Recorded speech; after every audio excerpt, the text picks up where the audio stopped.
Hi everybody and welcome back to my channel. To celebrate hitting 500 subscribers, I held a Fakemon drawing contest where viewers could submit their designs to be featured in the Jermanzburg decks. I picked 7 winners and drew their designs in these 2 videos right here. At the end of part 2 I showed you all the remaining designs and asked the viewers to vote for their 2 favorite designs. I said that the design with the highest amount of votes will win, or if 2 designs have the highest amount of votes, those 2 will win. Well, do you know what happened? 3 designs got the same amount of votes. I didn't expect that 3 designs would get the same votes, so I didn't make a rule for that scenario. I figured it would be unfair to let people vote again and to disappoint 1 or 2 of the artists who technically got the most votes, so I'm just gonna draw all 3. Thanks to everybody who participated in the contest and to everybody who voted. The competition got really close in the end, which shows how amazing all these designs were. Let's start with the first winner chosen by you, LavaTyrant, a fellow Fakemon creator and the owner of the Mahagori region. If that name sounds familiar, you probably either know him already or watched one of my videos, the Creating Evolutions video, where I created 3 evolutions for his regional Eevee fake for his own drawing contest. In case you want to participate on your own, you still have time until March 16th. You should watch these 2 videos if you're interested. Just wanted to make a bit promo for his contest too. But let's talk about the design he submitted. It's a regional fake of his own Fakemon Phantom, which was created for the Fakemon Ultra collab last year. It is called Trumeram and is a pure electric type. The design is inspired by various gods like Thor and his hammer Mjolnir. After looking a bit into the lore of Thor, I decided to change the role of this Fakemon in the Jermanzburg region a bit. I think in the other video I said that it's gonna be located in the mountains of the area, which now makes not a lot of sense anymore, so we're gonna change it. The new lore will make more sense, but I can't tell you about that right now. You have to wait a few more minutes, but I can give a small hint. So I've read that Thor was a weather and thunderstorm god for sailors, and I have an island in the region that was supposed to function like a pirate island, but now I decided it will be more inspired by Norse sailors, Vikings and so on. Just letting you know, it won't be hysterically accurate whatsoever. It is said that having a Trumeram blessing your ship grants you good weather and great fortune for your journey. While they are not legendaries or mythicals, they are not that common on the island. There would be a trainer, maybe the owner of the harbor or maybe the head of the island, who owns a Trumeram and gives blessings to all the ships that leave the harbor. By the way, did you know that a different name for Thor was Donner, which is the base of the German term Donner, aka thunder? Thought that's pretty cool. I really like this design a lot, especially the lightning and the yellow spots on the horns. Everything that gives off the sense of either glowing or flowing parts is always a plus point to me. And here is the pure electric type Trumeram. The name comes from the Norse term for thunder, Trumer. Thanks for the viewers to pick this design. It gives the Jermanzburg region more lore that I'm looking forward to explore more. Thank you LavaTyrant for your design and good luck with your own contest. Winner number 2 is Geek, a German gaming trading card opening and Fakemon channel. But don't worry, the Fakemon videos do have English subs, so you can still watch them.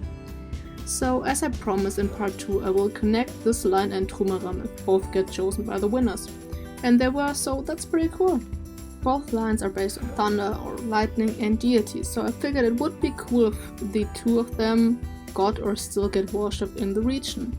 I already mentioned the island that is inspired by Vikings and sailors in the previous timelapse.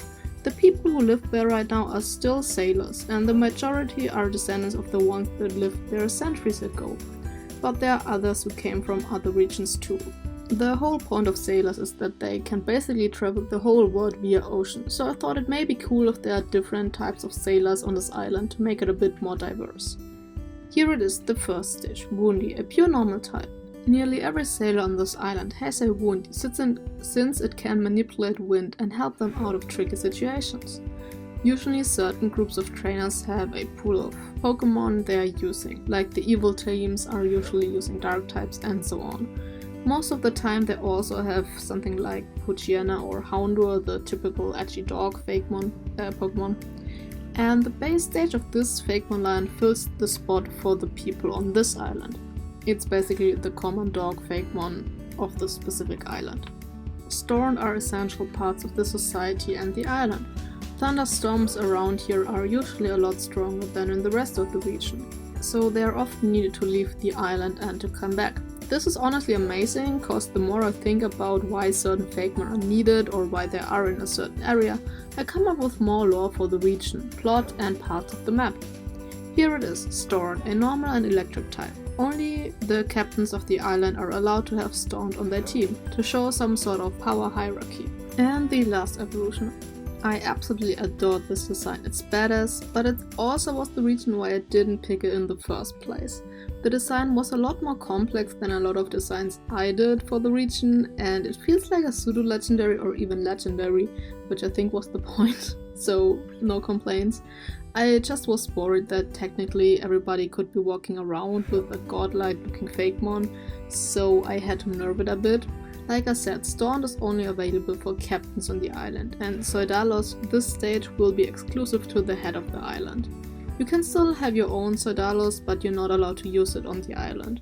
I feel like that balances out the badass and strong looking design, so not every second trainer is using it against you. Maybe it was even considered to be a pseudo-legendary in the past. Hope this edition is fine with you Geek Adventures. Here it is, Soidalos, an electric and flying type.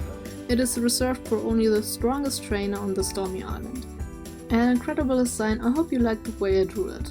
It was not that easy, but I think it turned out pretty cool. Thanks Geek Adventures for lending me your design. And now to the final win of the contest, Vounilaio with Gibbster, who is also a Fakemon YouTuber creating the Vounilaio region, so please check out his channel. Gibbster submitted one Fakemon who has two different forms based on its gender. This one is the male version. The Fakemon is based on the Oktoberfest, Schuhplattland and the Krampus. I already have a Fakemon based on Krampus, but Gibbster took a totally different approach to it, so you can't even tell they have a similar inspiration. You probably know the Oktoberfest, or at least have heard of it. It's basically like a festival or carnival, I would call it, and there's a lot of alcohol. Mostly beer, that costs like 14 euro, which is a lot, and I'm not sure why people pay that much for it, but I also don't drink alcohol, so yeah, I'm not really the target audience, but whatever.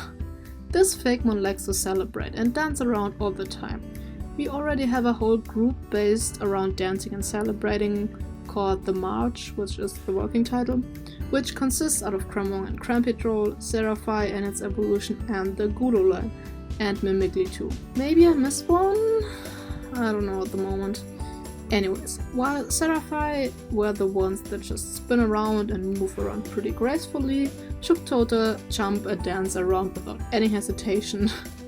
Their mood and poison makes bystanders join them and usually light up their mood. Here it is, Shuktota's male form. It's a normal and poison type.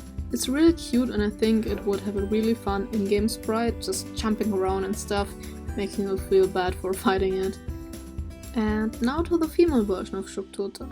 I guess this form or its outfit design is based on the dirndl. On the Oktoberfest, people are usually either wearing leather trousers or the dirndl. Both are the stereotypical German clothes that people think we are wearing. However, both dirndl and leather trousers are more common in the south around the Alps. And even there, people are usually only wearing it for festivals like the Oktoberfest. There are even different ways to tie your dirndl, and depending on where the knot is, it can either mean that you're in a relationship or not and stuff like that. But that's just side information. Back to the design. I really like them, especially the colors. I'm not sure if they have a specific origin or are just supposed to look cool. Regardless, combining colors that are opposite of each other is always a nice way to go. It also seems like there has been an ancestor of this Fakemon in the Ugalka region, Gibbster's other Fakemon region. And the final Fakemon of today, the female version of Shuktota. It's also a normal and poison type. I mean, it's the same Fakemon, so that makes sense.